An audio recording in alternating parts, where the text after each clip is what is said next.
What if you were told that the most powerful Christian film ever made was not just cinema, but a supernatural manifestation that Hollywood tried to destroy at any cost? The Passion of the Christ broke all the rules that the entertainment industry imposed on religious films. But what few know is that the backstage of this production hid events so disturbing that they forever changed the lives of everyone involved. There were whispers about a strange presence haunting the set, impossible coincidences and phenomena that science cannot explain to this day. Why did Mel Gibson insist on making a film that all the major Hollywood studios refused to touch? Keep watching, because what happened when a man decided to cross boundaries that should never be crossed goes far beyond what you imagine. If you seek to understand the divine mysteries happening around us, don't forget to like, subscribe, and share in the comments your own spiritual experiences that may have a connection with what you're about to discover. Before a single scene was filmed, before the bloodied garments and before the Passion of the Christ became a cultural phenomenon that would shake the world, there was a tormented man, Mel Gibson. Not the Mel described as a global superstar or Oscar-winning director, but a man on a mission that almost no one understood and even fewer believed in. What many people fail to comprehend is that this was not a film he planned to make. It was a film he simply had to make. But not even Mel could have imagined what he was getting into. He didn't know that what would happen before, during, and after this film would lead to the most transformative experiences of his life, in ways he never expected. Mel's obsession began in the late 90s, when Gibson was in a place that most Hollywood stars would call successful. He had international fame, box office hits, and the rare privilege of dictating his own rules in Hollywood. But behind the scenes, something very disturbing had begun to happen to this man. He was battling serious demons. There was addiction, depression, and a growing sense that something was missing in his life. He was on the edge of the abyss, and things got so bad that he began having inappropriate thoughts about ending it all. But somewhere in that darkness, something strange happened. Mel suddenly reconnected with his faith, and it didn't happen in a smooth and symbolic way.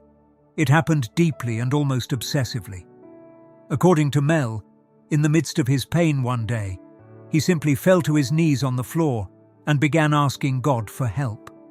From there, he began to meditate on the gospel, especially on the parts that had to do with asking God for help, parts he had read when he was much younger. And that's where the idea behind the Passion of the Christ was born. Mel once said he was a bad guy, a really horrible guy, and that his sins were the first to nail him to the cross. That's why he wanted to tell this story. Sometimes we wonder what exists beyond our physical world, and other times strange things happen that make us question everything we thought about life. In situations like these, a better understanding can mean the difference between being confused and having clarity. That's exactly what our ebook, The Secret of Jesus' Appearances, offers. Consider acquiring this incredible material for a symbolic value. This exclusive material offers keys to decipher divine signs and understand how Christ manifests in our days.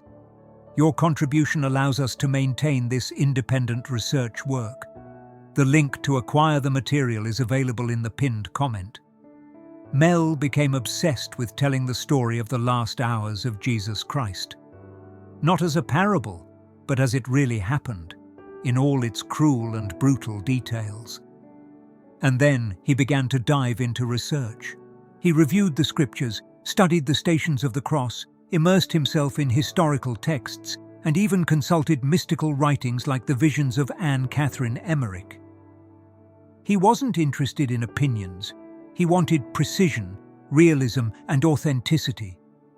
He decided that if Jesus were to speak, he would speak in Aramaic. If the Romans were present, they would speak Latin. There would be no English, no modernisms, absolutely nothing to soften the impact of the film. And that's exactly where the problems began. Because when Mel took the idea to several Hollywood studios, It was immediately rejected. Executives politely listened to his pitch about the brutal death of Jesus, spoken entirely in ancient dead languages, with subtitles and absolutely no commercial hook, and immediately told him no one would watch it. They refused to sponsor it or give a penny, but Mel didn't get discouraged. He realized that Hollywood wouldn't touch the project if he didn't rewrite the script.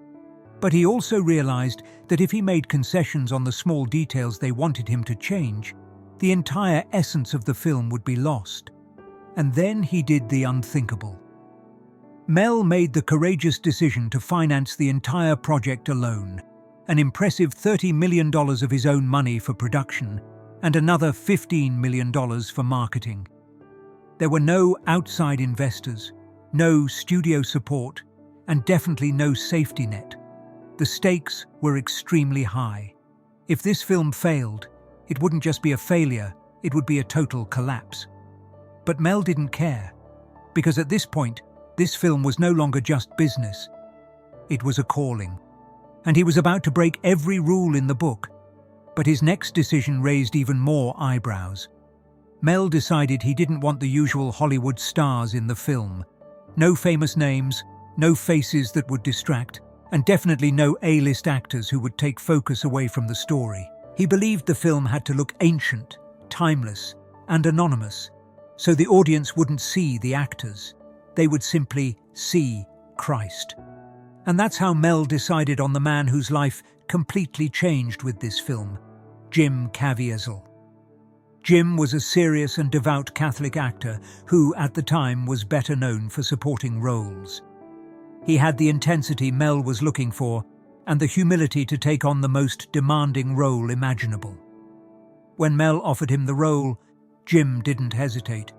He was ready for whatever came ahead. In fact, after offering him the role, Mel supposedly called back and asked him not to accept the role, saying, "You'll never work in this town again." But Jim responded by saying, "We all have to embrace our crosses. Jesus is as controversial now as he always was. Not much has changed in 2,000 years. From there, the cast took shape, and then Mel announced his extremely bold decision to have the entire film recorded in Aramaic, Latin, and Hebrew, with no modern translations on screen during filming. The idea was to immerse the audience and remove any modern filter from the experience. Of course, subtitles would be added later, but Mel's hope was that, even without understanding the words, viewers would understand the emotion, betrayal, agony, and sacrifice. And so the language became part of the film's texture, and its sound carried even more weight. The harshness of Roman Latin and the melancholic cadence of Aramaic made the film's world seem completely removed from anything modern, yet emotionally immediate. But that's not the only bold decision Mel made. Hollywood could have built a digital Jerusalem on green screen, but he said no. Instead, he wanted real terrain, rugged mountains, cracked earth, and climate that was real. And so filming was done in Matera, Italy, a historic city carved into rock. Its ancient stone dwellings gave the perfect biblical visual. It was eerie, raw, and untouched by modern life. But the conditions there were brutal because the cast and crew members had to endure freezing temperatures, dangerous winds, and unpredictable storms. They built an entire crucifixion site on a hill outside the city. It was a full-scale recreation of Golgotha, with wooden crosses, dirt paths, ancient tools, and nothing fake or plastic. As pre-production transformed into preparation for filming, several people, from actors to crew, began to feel that this project was different. Jim himself would later admit that they all knew something more was happening. Something very strange, out of the ordinary, was occurring. Stories began to circulate about silent moments of reverence on set, about people breaking down in tears during rehearsals, about a kind of spiritual force. And when the cameras finally started rolling, it became clear they weren't alone on that set. The cameras had barely started rolling on the Passion of the Christ when the atmosphere changed. This wasn't like any other film set. what should be a rigorous spiritual production began to transform into something more, something that, to this day, many of the people involved still cannot fully explain. And it all started with lightning. You see, when he took on the role, Jim Caviezel had automatically committed to a punishing physical performance. We're talking about full body makeup, hours on the cross, whippings, bruises, dirt and blood. But what he and others on that set didn't expect was for the sky to turn against him. That's right. During one of the scenes on Golgotha Hill, while on the cross, Jim was struck by lightning. Jim also contracted hypothermia during the crucifixion scenes, which were filmed in cold and stormy weather. And that's not all. He had to deal with extreme stress, physical tension, and extreme exposure during filming. His body had been taken to the limit, just like the character he was portraying. And here's the scary part. Do you realize that Jim Caviezel's initials are JC, same as Jesus Christ? Additionally, he was 33 years old during filming, the same age Christ was at his crucifixion. Was this a coincidence? Or was it something more? But Jim wasn't the only one affected on that set. Several other cast members reportedly became ill during or after key scenes. There were sudden fevers, sleepless nights, and nightmares. But despite everything, Mel Gibson never made public statements about the supernatural events on set. But those closest to him noticed a change. He became more withdrawn, more serious. He reportedly started each day with prayer and was known to pace back and forth in the early morning hours, reading the Bible aloud. At some point, it seemed the film had become a battlefield. Not between actors and critics, but between forces much older than that, forces of good and evil. Mel believed that The Passion of the Christ was not just a film, but a spiritual weapon. Mel believes that what happened on that set wasn't just filmmaking. It was intense, and it was inexplicable. And the most shocking revelations were still to come, because what happened during the secret filming in Jerusalem was even more disturbing. Sources close to the production recently revealed that during clandestine recordings in the Holy Land, events occurred that defied all scientific logic and left spiritual scars on everyone present. While most of the film was shot in Italy, Gibson and a skeleton crew secretly went to Jerusalem to film specific scenes. This chapter of production remained largely unknown until recently. It was during these secret filmings that the most inexplicable events occurred. The crew arrived at the location in an exceptionally cold week. Local authorities granted limited access to areas near the Garden of Gethsemane, only for nighttime filming. It was here, among the ancient olive trees, some of them dating back to Christ's time, that the first inexplicable phenomenon occurred. When Caviezel knelt to recreate Christ's prayer before the arrest, all the artificial lights on set spontaneously went out. The crew struggled to identify the electrical fault, but found no technical explanation. Instead, witnesses described a delicate, pulsating illumination emanating from the ground around Caviezel. This light bathed the actor in a bluish glow that seemed to come from nowhere and everywhere at the same time. A sound technician described the experience by saying that was not produced. The light moved as if it were alive, reacting to Jim's movements. Our equipment didn't register any external light source, and yet the illumination perfectly lit the scene. The temperature around him dropped dramatically, creating a visible mist that seemed to dance with the light. Gibson initially ordered all footage to be destroyed, fearing accusations of special effects trickery. Only years later did he admit to the event, simply stating that some things cannot be explained. That night was one of them. What remained hidden was the mysterious wound that appeared on Caviezel's side during filming in Jerusalem. During the filming of the crucifixion scenes, crew members noticed blood trickling through the costume, exactly where the biblical account places the wound inflicted by the Roman soldier's spear. After removing the costume, the medical team discovered a 7-centimeter wound that appeared to have been caused by a sharp object. However, no object was near the actor. More problematic was that the wound, although bleeding abundantly, caused no pain to Caviezel. "I didn't feel it happen," he reported. "I realized something was wrong when I saw the crew members' faces changing. The doctor couldn't explain how it happened. Moreover, I felt no pain. None, despite the depth of the wound. Instead, I felt warmth spreading from that place throughout my body. The wound healed in 3 days, leaving no scar, which doctors considered medically impossible given its depth. Blood samples collected revealed anomalies that laboratory technicians could not identify. In 27 years working in emergency medicine, I've never seen anything like it," said Dr. Thomas Weiler. The wound had characteristics of perforation by a sharp, curved object, but nothing pierced his costume. The healing pattern contradicted everything I know about human physiology. In interviews not widely publicized, crew members who were in Jerusalem reported that during filming at the ancient tomb site, an inexplicable golden light filled the empty tomb, burning all 4 cameras simultaneously. 3 crew members reported temporary blindness lasting several minutes. Others described the sensation of electric current flowing through their bodies.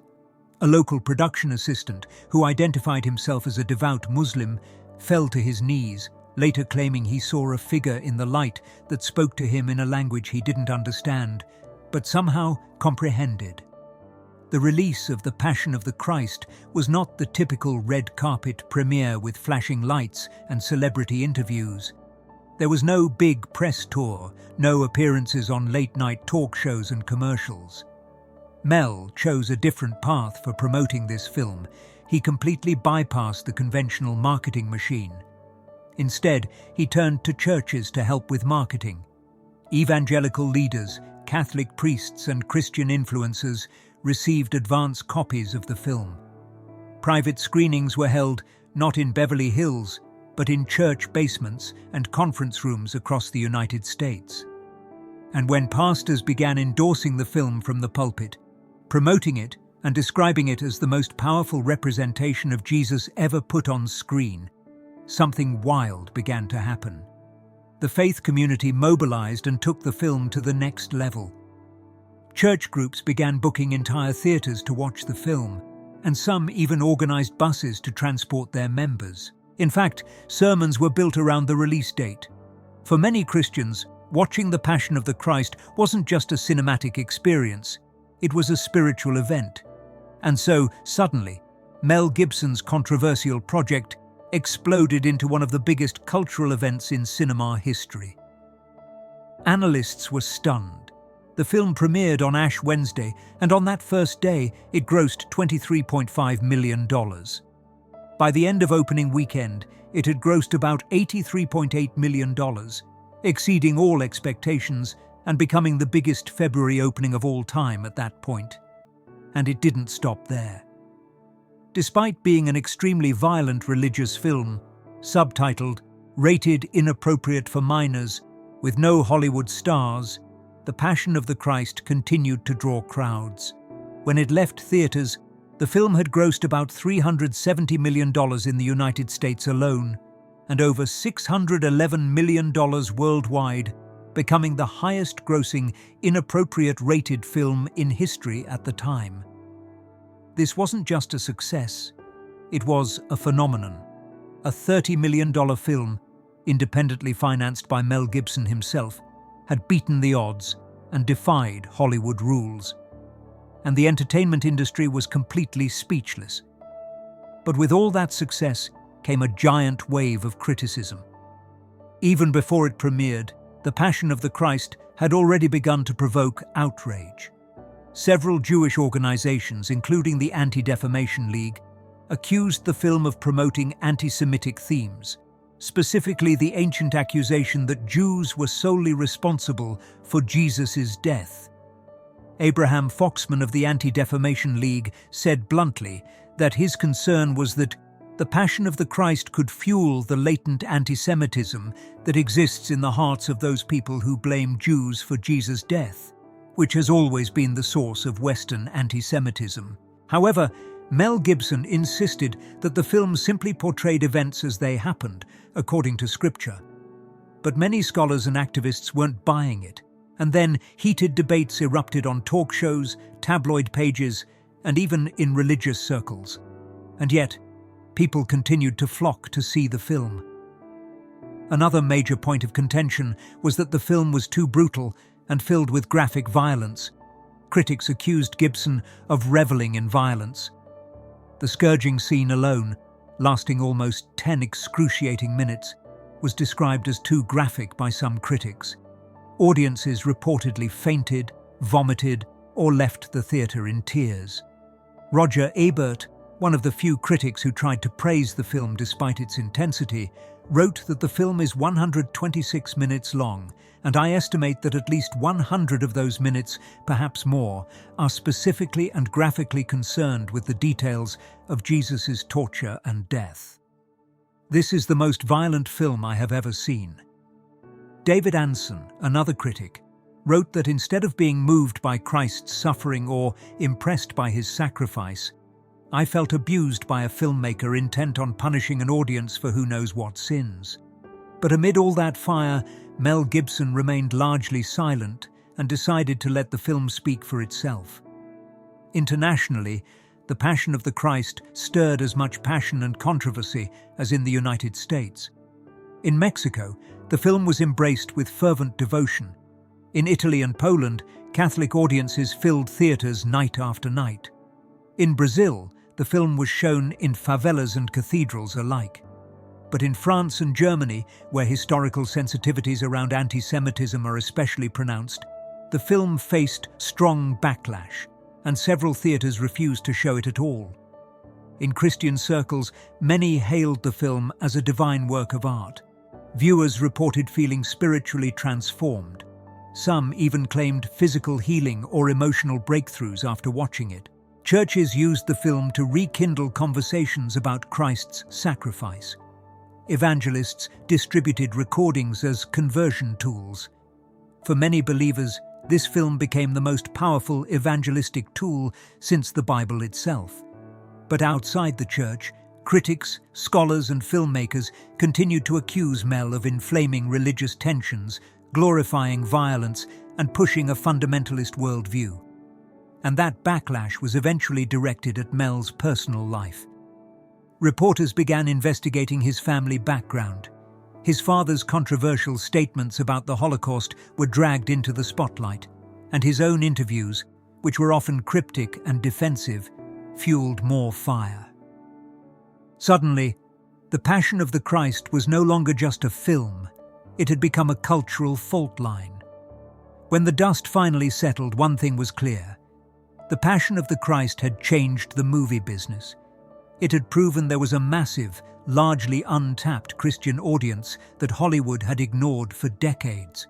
Studios began racing to approve faith-based projects. Films like God's Not Dead, Heaven is for Real, and War Room emerged in its wake. But The Passion remained the gold standard, the one film everyone tried to imitate, but could never match. In a recent interview on Joe Rogan's podcast in January 2025, Mel made statements that shocked even his most loyal supporters. He described the script for The Resurrection of Christ as an acid trip, stating he had never read anything like it. He mentioned that, to tell the story properly, it's necessary to begin with the fall of the angels, exploring other realms, including hell and Sheol. Mel also revealed that he plans to use digital rejuvenation techniques on Jim Caviezel, who will return to the role of Jesus due to the interval of more than 20 years since the first film. But what Mel didn't say publicly, but what sources close to him revealed, is that he believes making The Passion of the Christ opened a spiritual door in his life that never closed again. He reportedly told a confidant that since filming, he feels a constant battle, not just external with Hollywood and the media, but internal, as if forces are constantly trying to divert him from completing the sequel. He has reportedly described recurring nightmares and a persistent feeling of being watched. especially when working on the resurrection script. However, despite everything, Mel remained unwavering in his belief that the Passion was a divine mission. He continues to describe the film as the work of his life, and in recent years he has been quietly working on the sequel, though details have been kept under strict secrecy. But what's really strange is that, despite the success and attention, he rarely talks about the original film anymore, and those close to him say certain chapters of that journey remain completely off limits. But it wasn't just Mel and Jim who had strange experiences. Behind the cameras, something was happening with the crew. According to reports from those on set, several crew members had a change of heart, and some reportedly began studying the Bible during breaks.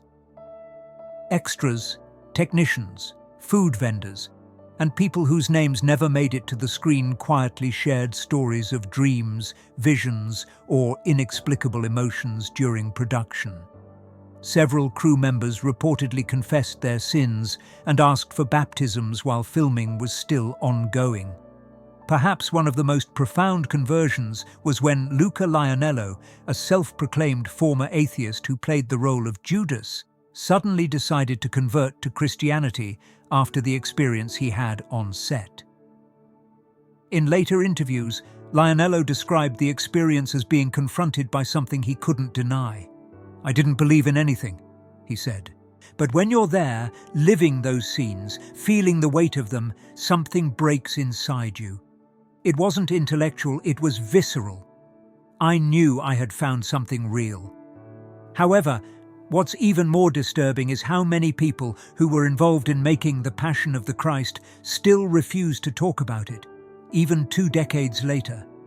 Some actors who had only minor roles, like Roman soldiers or townspeople, repeatedly declined interview requests, and some crew members reportedly said they don't feel comfortable revisiting the experience they had. Some accounts noted that journalists who covered the production encountered a strange wall of silence when trying to contact insiders.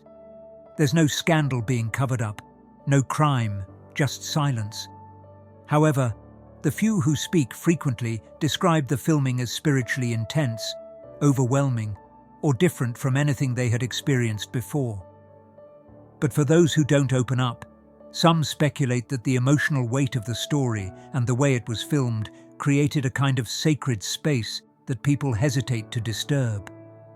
Others suggest the crew may have witnessed things that cannot be explained, and they simply don't know how to talk about them.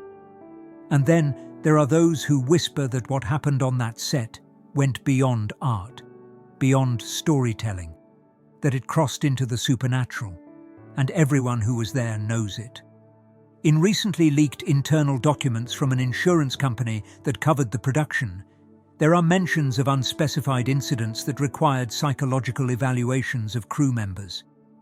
At least 6 people requested counseling after filming, citing traumatic stress unrelated to physical accidents, but to experiences they described only as spiritually disturbing. The insurance company initially refused coverage, arguing that the alleged events didn't fit into recognizable categories of occupational trauma.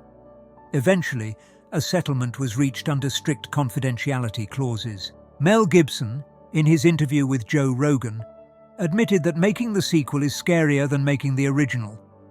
"Because now I know what can happen," he said. "I'm not talking about production problems or budget. I'm talking about what happens when you touch something that shouldn't be touched lightly."